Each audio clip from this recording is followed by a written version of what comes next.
My brain is literally running a million miles per hour right now because currently I'm reading two books. One is The 5 a.m. Club by Robin Sharma, and the second one is The Courage to Be Disliked by I think two Japanese authors. I'm actually listening to The Courage to Be Disliked and I'm reading The 5 a.m. Club on my Kindle.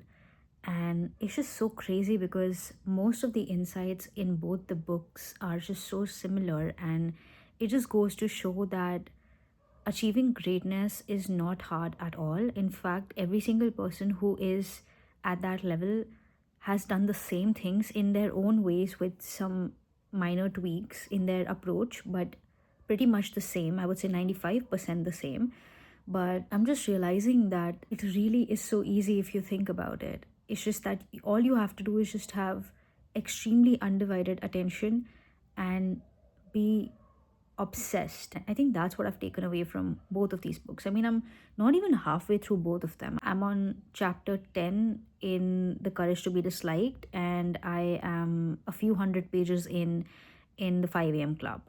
And it's such a great book. I mean, it's crazy how insightful a 300-page book can be. I mean, I know it's not that surprising, obviously, but just the way it's written and the emphasis on how we are all just cyber zombies and how our attention has been hijacked by social media, and how so many of us, in fact, all of us, have so much potential, which again, I spoke of potential in my last video, and yet we don't do anything about it because we just kind of sabotage. We get scared. We want to do it, and it's not like we don't have goals or desires. Everyone does. We're all human, but we just get so scared when we take that step towards mastery, because obviously, naturally, when we're used to being scared and giving into our fears, it's just hard to overcome it. It's not impossible, it's just difficult in the moment because that's all we're used to, right?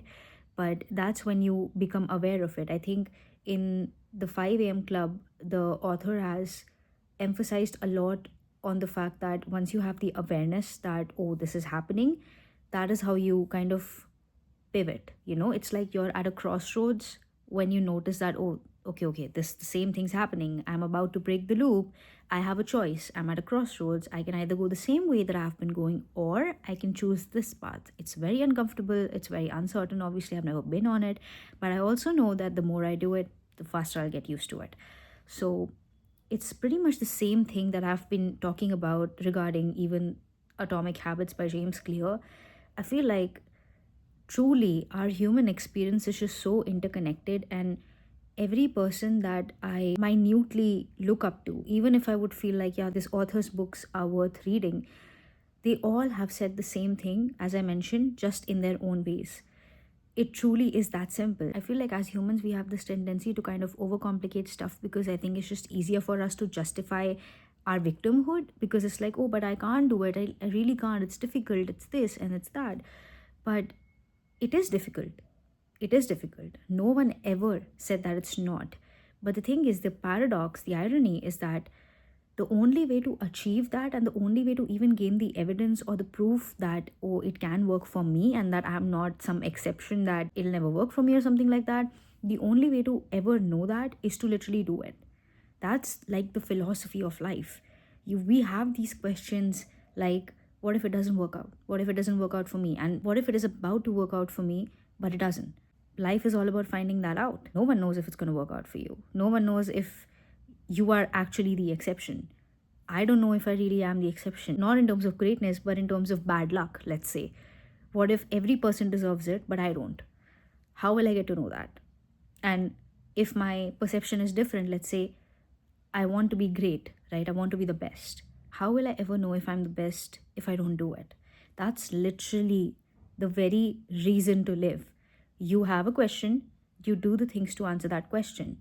If you don't arrive to the conclusion that was stated either in a book or a video or a podcast that you listen to, you look back, you retrace your steps, you look at the approach you took, you give yourself another chance, you try a different approach, you make a slight tweak, and then you do it again. There is no way that something worked for, let's say, not even a million people, I would say 100 people, and that it won't work for you.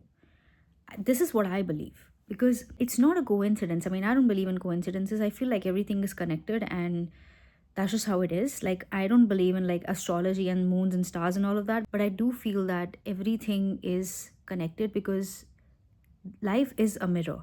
Everything is just mirrored back to us, whether we like it or not. It's not in our hands. I mean, our perception is in our hands. I mean, in both the books, it just reminded me, in both the books, it is mentioned that it's not so much the thing that has happened to you, it's how you respond to it. It's literally your perception. You literally respond based on how you see fit in that moment.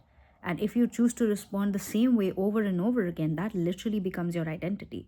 And that goes both ways. That will help you become a leader and a good person and just a billionaire or whoever you want to be. And that will also prove to be equally efficient if you're victimizing yourself, if you think that you're the poorest person in the world, that you're the worst person, you have no luck with relationships, you have no luck with friends. That's how it works. It literally is a mirror. Your wish is the life's command. That's how it is. Life is like literally is a mirror and it's looking at you and it's like, okay, you are acting as someone who's poor. Great. Let me just reflect that. That's how it is. I mean, I did not believe it, but when I applied it consciously, I was like, holy crap, like that's how it is. You have to truly be that person. And I know it's hard for me as well. I mean, these days I've been trying to consciously do that as well. And sometimes I just get irritated, but I'm not going to stop. Neither should you.